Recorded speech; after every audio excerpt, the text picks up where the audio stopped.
സുഹൃത്തുക്കളെ, സഹോദരങ്ങളെ, മലബാറിലെ ഏറ്റവും പുരാതനമായ പ്രസിദ്ധമായ ഒരു ഹോസ്പിറ്റലാണ് ബേബി മെമ്മോറിയൽ ഹോസ്പിറ്റൽ. കോഴിക്കോട് ഭാഗത്താണ്. അപ്പോൾ അവിടെ വൻപിച്ച തീപിടുത്തം ഉണ്ടായിരിക്കുകയാണ്. ജനങ്ങളെല്ലാം ഭയവിഹ്വലരാണ്. പുറത്തുനിന്ന് കാണാനല്ലേ ഒക്കുള്ളൂ. അമിതമായിട്ട് പുക ഉയർന്നുകൊണ്ടിരിക്കുകയാണ്.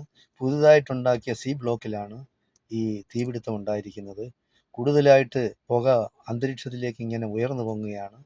അവിടെ ബേബി മെമ്മോറിയൽ ഹോസ്പിറ്റലിലുള്ള ഫയർഫോഴ്സ് യൂണിറ്റ് ശ്രമിച്ചിട്ട് ഇതുവരെ തീയണയ്ക്കാൻ കഴിഞ്ഞിട്ടില്ല. പുറത്തുനിന്ന് അഗ്നിശമന സേനയുടെ സുരക്ഷാ സേന വന്നിട്ടുണ്ട്. അവർ പരിശ്രമിച്ചുകൊണ്ടിരിക്കുകയാണ്. ഏതായാലും വളരെയധികം രോഗികൾ തിങ്ങി നിറയുന്ന ഒരു ഹോസ്പിറ്റലാണ്. മലബാറിലെ പ്രസിദ്ധമായ ഹോസ്പിറ്റലാണ്, പുരാതനമായ ഹോസ്പിറ്റലാണ്. ഒരുപാട് രോഗികൾ രാവിലെ ഡോക്ടർമാരെ കാണാനും, അത് മാത്രമല്ല ഓപ്പറേഷൻ കഴിഞ്ഞ രോഗികളും വൃക്കരോഗികളും അല്ലാതെ ഹാർട്ട് സംബന്ധമായ രോഗമുള്ളവരും ഒക്കെ ഒരുപാട് ഉള്ള ഒരു ഹോസ്പിറ്റലാണ് ബേബി മെമ്മോറിയൽ ഹോസ്പിറ്റൽ. എന്തായാലും ജനങ്ങൾക്ക് വളരെയധികം ഭീതി പരത്തുന്ന ഒരു അന്തരീക്ഷമാണ് ഇപ്പോൾ ഹോസ്പിറ്റലിൻ്റെ ചുറ്റുഭാഗത്ത് നിലവിലുള്ളത്. ഫയർഫോഴ്സും അവിടുത്തെ സുരക്ഷാ യൂണിറ്റും ഒക്കെ ശ്രമിക്കുന്നുണ്ട്. രോഗികളെ അടിയന്തരമായിട്ട് ഒഴിപ്പിച്ചാലേ കാര്യങ്ങൾ ഭംഗിയായി നിർവഹിക്കാൻ കഴിയുള്ളൂ.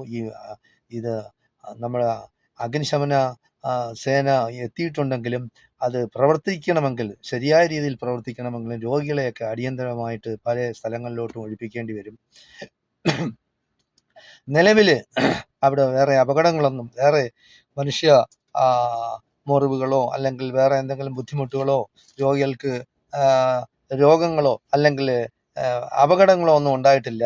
അപ്പോൾ ഇത് രോഗികൾ തിങ്ങിപ്പാർക്കുന്ന സ്ഥലത്തല്ല ഈ ബിൽഡിങ്ങിൽ തീപിടുത്തം ഉണ്ടായിരിക്കുന്നത്. പക്ഷേ എപ്പോഴും രോഗികളുള്ള ആ ഭാഗത്തോട്ട് ഈ പുകയും ബാക്കിയുള്ള ഇതുകളുമൊക്കെ വരാനായിട്ടുള്ള സാധ്യത തള്ളിക്കളയാനൊക്കില്ല. അപ്പോൾ ഒരു ബിൽഡിങ്ങിൽ തീപിടുത്തം ഉണ്ടാകുമ്പോൾ അവിടെയുള്ള ഏത് സാധനങ്ങൾ, എ സി ആയിരുന്നാലും ഫർണിച്ചറുകളായിരുന്നാലും തീ പിടിച്ചാൽ അത് ഭയങ്കരമായ ശബ്ദത്തോടു കൂടി പൊട്ടിത്തെറിക്കും. എല്ലാ സ്ഥലത്തും അങ്ങനെയാണ് സംഭവിച്ചിട്ടുള്ളത്. എന്തായാലും ശരി, അവർ പരിശ്രമിക്കുന്നുണ്ട്. വളരെയധികം കാര്യമായിട്ട് തന്നെ ശ്രമിക്കുന്നുണ്ട്. അഗ്നിശമന എല്ലാ സംവിധാനങ്ങളോടുകൂടി അവർ തീയണയ്ക്കാനുള്ള പരിശ്രമത്തിലാണ്. ബുദ്ധിമുട്ടുകൾ പല രീതിയിലും ഉണ്ടായിട്ടുണ്ട്. എന്തായാലും ആ ഭാഗത്ത്, ഈ തീപിടുത്തമുണ്ടായ ഭാഗത്ത് രോഗികളൊന്നും ഇല്ല, ജീവനക്കാരൊന്നും ഇല്ല എന്നുള്ളതാണ് ഒരു ആശ്വാസം. പക്ഷേ അത് നമുക്ക് പൂർണ്ണമായിട്ടും അപകടങ്ങൾ ഉണ്ടാവില്ല എന്ന് നമുക്ക് തള്ളിക്കളയാനൊക്കില്ല. എപ്പോഴും എന്ത് സംഭവിക്കാം. കാരണം ശ്വാസം ആളുകൾക്ക് ശ്വസിക്കാനുള്ള, രോഗികൾക്കും രോഗികളുടെ കൂട്ടിരിപ്പുകാർക്കും പുതുതായിട്ട് വന്ന ഡോക്ടർമാരെ കാണാൻ വന്ന രോഗികൾക്ക് എല്ലാവർക്കും ബുദ്ധിമുട്ടുണ്ടാക്കുന്ന പ്രശ്നമാണ്. എന്തായാലും ശരി, ഏത് ഹോസ്പിറ്റലായിരുന്നാലും ശരി, സുരക്ഷാ സംവിധാനങ്ങൾ കുറ്റമറ്റതായിട്ട് പ്രവർത്തിപ്പിക്കാനുള്ള ഒരു സംവിധാനം ഈ ഗവൺമെൻറ് ലെവലിൽ ഉണ്ടാക്കിയെടുക്കണം. ഇപ്പോൾ കോഴിക്കോട് ബേബി മെമ്മോറിയൽ ഹോസ്പിറ്റൽ എന്ന് പറഞ്ഞ പുരാതനമായ ഹോസ്പിറ്റലാണ്. കോർപ്പറേഷൻ്റെ അണ്ടറിലുള്ളതാണ് ഈ ഭാഗങ്ങളെല്ലാം. അപ്പോൾ ഈ കോർപ്പറേഷൻ അനുമതി കൊടുക്കുമ്പോൾ, ഹോസ്പിറ്റലായിരുന്നാലും ശരി, വലിയ ഹോട്ടലായിരുന്നാലും ശരി, അനുമതി കൊടുക്കുമ്പോൾ സുരക്ഷാ സംവിധാനങ്ങളാണ് ആദ്യം മെച്ചപ്പെടുത്തേണ്ടത്. അതിനുള്ള നിയമ സംവിധാനങ്ങളും അതിനുള്ള ഇവർ തയ്യാറാക്കിയിട്ടുണ്ടോ എന്നുള്ളത് ടെസ്റ്റ് ചെയ്ത് വേണം, അതായത് പരിശോധിച്ചിട്ട് വേണം ഇവർക്കൊക്കെ ലൈസൻസ് കൊടുക്കാനുള്ളത്. സാധാരണ ജനങ്ങൾക്ക് ബുദ്ധിമുട്ടുണ്ടാക്കുന്ന പ്രവൃത്തികളിൽ നിന്ന് ഈ ഉദ്യോഗസ്ഥന്മാരെ കൈക്കൂലി വാങ്ങിച്ചു അങ്ങനെ ഇങ്ങനെ, ഇപ്പൊ ഈ തീപിടുത്തം എല്ലാ ദിവസവും എപ്പോഴും ഉണ്ടാവണമെന്നില്ല എന്ന് വിചാരിച്ച് അതിനുള്ള സംവിധാനം ഉണ്ടാക്കാതിരിക്കാനും കഴിയില്ല എല്ലാ ബിൽഡിങ്ങുകളിലും. അതായത് ബാക്കി ഗൾഫ് രാജ്യങ്ങളിലൊക്കെ നിങ്ങൾ പോയി നോക്കിയാൽ നിങ്ങൾക്ക് അറിയാൻ കഴിയും.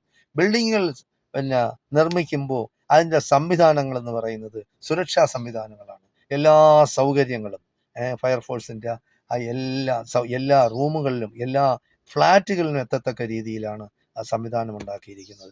അതുപോലെ കേരളത്തിലും അങ്ങനെയുള്ള നിയമ സംവിധാനം ഉണ്ടാക്കണം, നിയമം നിർമ്മിക്കണം.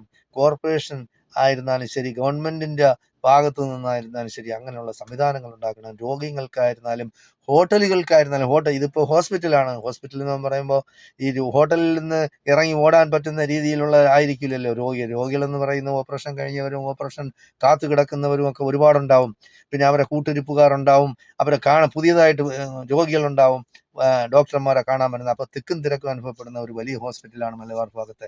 എന്തായാലും ശരി, ആളുകൾക്കൊന്നും ബുദ്ധിമുട്ടുണ്ടാകാതെ, മുറിവുകളോ അല്ലെങ്കിൽ ബാക്കി മരണങ്ങളോ ഒന്നും സംഭവിക്കാതെ ഇരിക്കാൻ വേണ്ടി നമുക്ക് നമ്മളെ സൃഷ്ടിച്ച സൃഷ്ടാവിനോട് പ്രാർത്ഥിക്കാം, ജഗന്യാഥനോട് നമുക്ക് പ്രാർത്ഥിക്കാം.